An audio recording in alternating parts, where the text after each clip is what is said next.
اس نے امل کی دونوں کلائیاں پکڑ کر سر کے اوپر لاک کی اور اس کے لبوں پر جھکنا چاہا تھا۔ امل زور زور سے سر نفی میں ہلا رہی تھی۔ Don't touch me. اس کے بازو میں اتنی طاقت نہیں تھی کہ وہ اپنا آپ اس سے چھڑوا سکتی۔ اس ویران سڑک سے ایک اور گاڑی گزر رہی تھی۔ اس میں بیٹھا شخص بڑی گہری نظروں سے دوسری گاڑی کو دیکھ رہا تھا۔ نہ جانے اسے کیوں بہت عجیب سا محسوس ہوا تھا۔ تھوڑا آگے جا کر نہ چاہتے ہوئے بھی اس نے گاڑی روک دی تھی۔ وہ گاڑی سے نکلا اور دوسری گاڑی کی طرف قدم بڑھائے تھے۔ جیسے ہی وہ اس گاڑی کے قریب آیا تو اندر سے لڑکی کی دبی دبی چیخیں سن کر شاک ہوا تھا۔ منہ بند کرو اپنا، گھومنا پھرنا ڈیٹ مارنا میرے ساتھ اور شادی کسی اور کے ساتھ، علی تڑق کر بولا تھا۔ اس سے پہلے وہ کچھ کرتا باہر کھڑے شخص نے اسے ٹانگ سے پکڑ کر گھسیٹتے ہوئے گاڑی سے باہر نکالا تھا۔ وہ سیدھا منہ کے بل سڑک پر گرا تھا۔ حشام ملک نے اس کی کمر پر لاتوں کی برسات کر دی تھی۔ علی اچانک حملہ ہونے پر سنبھل نہ پایا۔ منہ سڑک پر اتنی زور سے لگا کہ ناک اور منہ سے خون بہنا شروع ہو چکا تھا۔ دماغ مکمل طور پر گھوم چکا تھا۔ حشام نے اسے بازو سے پکڑ کر سیدھا کیا اور پے در پے اس کے منہ پر پاؤں سے ٹھوکریں ماری تھی۔ وہ بلبلاتا وہ ہوش و حواس کھو چکا تھا۔ حشام نے اس کے سینے پر پوری قوت سے اپنا بھاری بوٹ مارے اور خود پر قابو پانے کے لیے اپنے بالوں میں ہاتھ پھیرا۔ اس کا تو بس نہیں چل رہا تھا کہ اس حیوان کو موت کے گھاٹ اتار دے۔ اس نے آگے بڑھ کر گاڑی میں جھکتے گاڑی کے اندرونی لائٹ روشن کی اور باہر نکل کر پچھلی سیٹ پر لیٹی لڑکی کو باہر نکالنے کے لیے اندر جھکا۔ جیسے ہی اس کی نظریں اس لڑکی کے چہرے پر پڑی، حشام ملک کے سر پر تو ساتوں آسمان ٹوٹ کر گرے تھے۔ آنکھوں میں وحشت ٹپک آئی تھی۔ اسے یقین نہیں آ رہا تھا کہ سامنے جو لڑکی ہے وہ کوئی اور نہیں، اس کی بیوی، اس کی عزت ہے۔ اس نے تیش سے باہر نکل کر جیکٹ سے پسٹل نکالی اور اس کی ساری گولیاں علی کے سینے میں اتار دی تھی۔ تڑ تڑ تڑ گولیوں کی آواز پر عمل سر دونوں ہاتھوں میں جکڑتی اٹھ کر بیٹھی تھی۔ حشام نے خون چھلکاتی نگاہوں سے اسے دیکھا اور ایک جھٹکے سے اسے باہر گھسیٹ کر باہوں میں اٹھاتے گاڑی کی طرف بڑھا تھا۔ وہ اسی لیے سیدھا اپنے گاؤں والی حویلی میں آیا تھا۔ گھر کی خواتین لاؤنج میں بیٹھی خوش گپیوں میں مصروف تھی جب حشام ملک اس حویلی کا وارث ایک پری کو باہوں میں اٹھائے اندر داخل ہوا تھا۔ جیسے جیسے خواتین کی نظر ان پر پڑی، سبھی صدمے کی کیفیت میں انہیں دیکھنے لگے۔ حشام ملک کا رعب اور دبدبا پوری حویلی کی عورتوں پر تھا۔ کوئی بھی عورت اس کے سامنے نہیں بولتی تھی۔ وہ ایک نظر سب کو دیکھتا عمل کو باہوں میں اٹھائے کمرے میں چلا گیا تھا۔ عمل اس کے گلے میں باہیں ڈالے، آنکھیں بند کیے، دھیما دھیما مسکرا رہی تھی۔ حشام نے اسے بیڈ پر لٹاتے کمبل دیا اور کمرے سے باہر نکل گیا۔ وہ لاؤنج میں آیا اور سب خواتین کو مخاطب کر کے کہا تھا، عمل میری بیوی ہے، میرے نکاح میں ہے۔ اس کو اس گھر میں وہی عزت اور مان دیا جائے گا جو مجھے دیا جاتا ہے۔ اگر کسی کو اس بات پر کوئی اعتراض ہو تو وہ مجھ سے ابھی بات کر سکتا ہے۔ اس نے ہمیشہ کی طرح دو ٹوک انداز میں بات کی تھی۔ ہر بار کی طرح کسی نے بھی اسے کچھ نہ کہا۔ وہ کچھ دیر سب کو دیکھتا رہا، پھر کمرے میں چلا گیا تھا۔ وہ فریش ہو کر بیڈ پر آیا، عمل کی طرف دیکھا جو اس کی طرف چہرہ کیے سکون سے سو رہی تھی۔ حشام کا چہرہ سپاٹ ہوا تھا، آنکھوں کے سامنے کچھ دیر پہلے والا منظر لہرایا تھا۔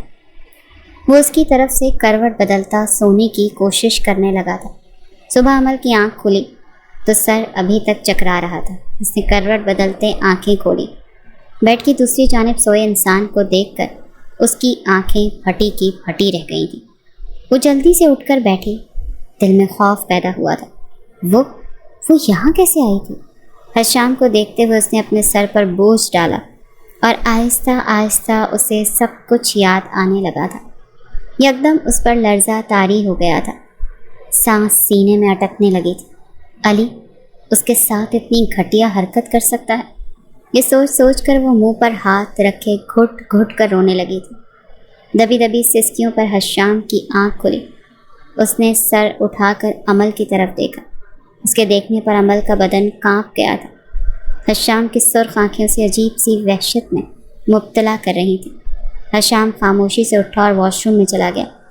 وہ شاور لے کر تیار ہوتا کمرے سے چلا گیا اور عمل تکیے میں منہ چھپائے پھوٹ پھوٹ کر رونے لگی تھی۔ جس انسان کے لیے وہ اپنے ماں باپ سے بغاوت کر رہی تھی وہ ایسا نکلے گا، اس نے کبھی سوچا بھی نہیں تھا۔ وہ رو رہی تھی کہ دروازے پر دستک ہوئی اور ایک خوبصورت سی لڑکی ناشتے کی ٹرے لیے کمرے میں داخل ہوئی۔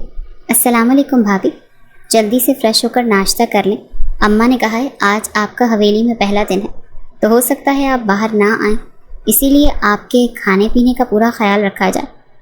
حشام کی چھوٹی بہن نور نے مسکراتے ہوئے کہا اور ناشتہ ٹیبل پر رکھتی باہر نکل گئی۔ پھر ملازمہ آئی اور اسے خوبصورت سا جوڑا پہننے کے لیے دے کر گئی تھی۔ وہ حیران ہو رہی تھی۔ اس کی نظر میں گاؤں کے لوگ تو بہت نیچ کمین ہوتے ہیں، لیکن یہاں تو ایسا کچھ نہ تھا۔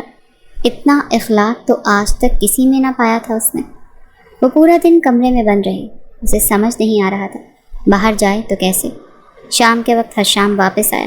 عمل کو سرخ رنگ کے ریشمی جوڑے میں دیکھ کر وہ کچھ پل کے لیے مبہوت ہو گیا تھا۔ کچھ عرصہ پہلے اس نے خواہش کی تھی کہ اسے یوں مشرقی لباس میں ملے، لیکن آج جب وہ اسے اس کی پسند کے مطابق ملی تھی تو اس کا اپنا دل اس سے بدگمان ہو گیا تھا۔ حشام سے نظر انداز کرتا کپڑے لے کر واش روم میں چلا گیا اور شاور لے کر باہر آیا۔ نور نے دروازے پر دستک دی اور کمرے میں داخل ہوئی۔ کھانا لگ گیا ہے، وہ مسکرا کر اتنا کہتی چلی گئی تھی۔ عمل فوراً اٹھ کھڑی ہوئی۔ حشام نے بالوں میں برش کرتے اسے دیکھا تھا۔ ہماری حیثیت کو لے کر جتنا زہر اگلنا ہو میرے سامنے اس چار دیواری میں اگل لینا۔ اگر میری ماں یا بہنوں کے سامنے کچھ بولا تو مجھ سے برا اور کوئی نہیں ہوگا۔ وہ اسے وارن کرتا کمرے سے نکلا۔ عمل اپنے آنسو پیتی اس کے پیچھے پیچھے نکلی تھی۔ حشام سب کو سلام کرتا کھانے کی میز پر بیٹھا اور عمل نے ہچکچاتے ہوئے سب کو سلام کیا۔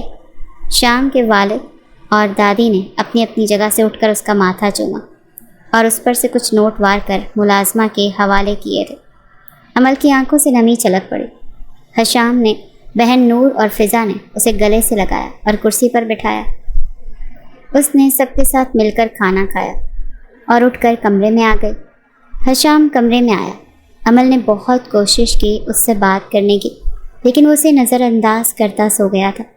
عمل بنا آواز کے روتی اس کے پہلو میں لیٹی سو گئی تھی۔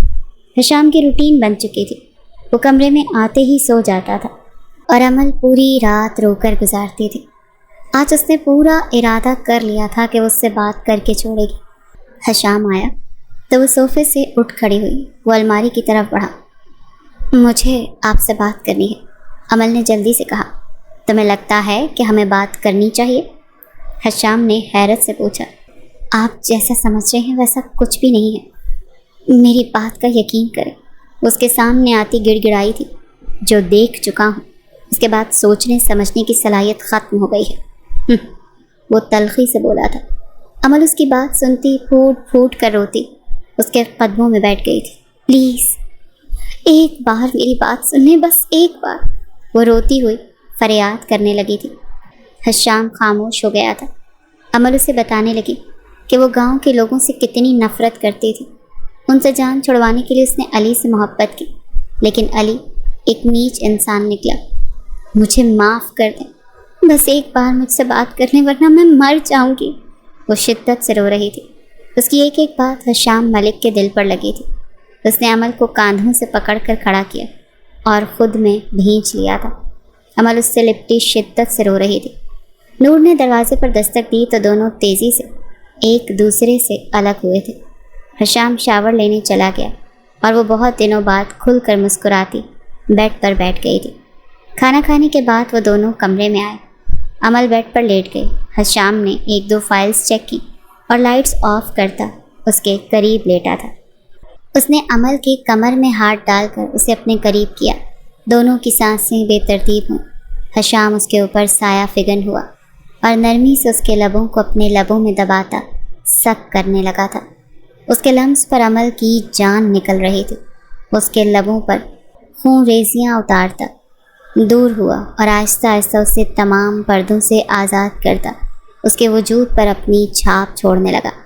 عمل بیڈ کی چادر مٹھیوں میں دبوچے سسکیاں بھر رہی تھی۔ حشام ملک اس کی گہرائیوں میں اترتا اس کے نازک وجود پر شدتیں لٹانے لگا تھا۔ تکلیف کے باعث عمل کی ہلکی سی چیخ نکلی تھی، پھر آہستہ آہستہ وہ اس کے رنگ میں رنگتی پرسکون سی ہونے لگی تھی۔ حشام اس کے بدن میں اپنی بے قراری اتارتا پرسکون ہوتا اس کی رعنائیوں کو لبوں میں دباتے سک کرنے لگا تھا۔ وہ نم آنکھوں سے مسکراتی اس کے بالوں میں انگلیاں پھیرنے لگی تھی۔ رات کے آخری پہر وہ اس سے الگ ہوا اور اسے باہوں میں بھرے سو گیا۔ عمل اس کے سینے میں چہرہ چھپائے سوئی ہوئی تھی۔ صبح فجر کے وقت حشام نرمی سے اٹھا اور شاور لے کر چلا گیا۔ اس کے جاتے ہی عمل کی آنکھ کھل گئی۔ وہ شاور لے کر باہر آئی تو نور اور فضا لان میں ٹہل رہی تھی۔ وہ ان کے پاس آئی اور تینوں آپس میں باتیں کرنے لگیں۔ فضا، حشام اتنی صبح صبح کہاں جاتے ہیں؟ عمل نے سوال کیا تھا۔ بھائی تو مسجد میں نماز پڑھنے جاتے ہیں۔ اس کی بات سن کر عمل حیران رہ گئی تھی۔ اوپر والے نے اس کا مقدر کتنا خوبصورت لکھا تھا۔ وہ کچھ دیر ٹہل کر کمرے میں آئی، اتنے میں حشام بھی آ گیا تھا۔ وہ بے اختیار ہوتی اس کے گلے لگ گئی تھی۔ اللہ خیر کرے، آج اتنی حسین صبح، وہ مسکرا کر بولا تھا۔ حشام، مجھے ماما بابا سے ملنے جانا، اسے نم آواز میں کہا تھا۔ اوکے میرا بچہ، ناشتہ کر لو پھر چلتے ہیں، وہ اس کے لبوں پر لب رکھتا مسکرا کر بولا تھا۔ عمل کھل اٹھی تھی۔ دونوں نے ناشتہ کیا اور اجازت لے کر شہر کے لیے روانہ ہو گئے۔ عمل کا پچھلے کچھ دنوں سے کوئی اتا پتہ نہیں تھا۔ وہ جس لڑکے کے ساتھ آخری بار دیکھی گئی تھی اسے کسی نے بڑی بے رحمی سے مار ڈالا تھا۔ شوکت تو بیمار رہنے لگے تھے۔ خدا نے ایک ہی بیٹی دی تھی جو بری صحبت میں رہ کر بری بن گئی تھی، اور اس سب کی وجہ ان کا بیجا لاڈ پیار تھا۔ عائزہ تو جیسے صدمے میں چلی گئی تھی۔ جوان بیٹی نے کہیں منہ دکھانے کے قابل نہیں چھوڑا تھا۔ کار پورچ میں گاڑی آ کر رکی۔ دونوں گاڑی سے نکل کر گھر کے اندر داخل ہوئے۔ عمل بی بی، ملازمہ نے عمل کو دیکھتے ہوئے خوشی سے اونچی آواز میں کہا تھا۔ کھانے کی ٹیبل پر بیٹھے شوکت اور عائزہ نے بے یقینی سے دروازے کی طرف دیکھا۔ عمل کو سامنے دیکھ کر عائزہ جلدی سے اٹھ کھڑی ہوئی۔ عمل بھاگ کر روتی ہوئی ان کے سینے سے لگی تھی۔ شوکت بھی بیٹی کو زندہ سلامت دیکھ کر رو پڑے۔ حشام آگے ہوا اور سلام کرتے ہوئے شوکت سے گلے ملا۔ حشام کو دیکھ کر وہ دونوں میاں بیوی بہت حیران ہوئے تھے۔ ماما، حشام میرے شوہر، عمل نے مسکرا کر بتایا تھا۔ اس کی بات سن کر وہ دونوں خوشی سے جیسے سکتے میں ہی چلے گئے تھے۔ حشام نے انہیں بتایا کہ کیسے اس نے عمل سے نکاح کیا تھا اور ساتھ ہی معافی بھی مانگی۔ عائزہ کی تو دلی مراد پوری ہو گئی تھی۔ وہ تو پھولے نہیں سما رہی تھی۔ بیٹی کا نصیب اچھا دیکھ کر وہ جی اٹھی تھی۔ جب ماں باپ اپنی اولاد کو کچھ سمجھاتے ہیں تو اولاد کو چاہیے بحث کرنے کے بجائے اپنے ماں باپ کی بات مان لیں، کیونکہ ماں باپ اپنی اولاد کے لیے کبھی کوئی غلط فیصلہ نہیں کرتے۔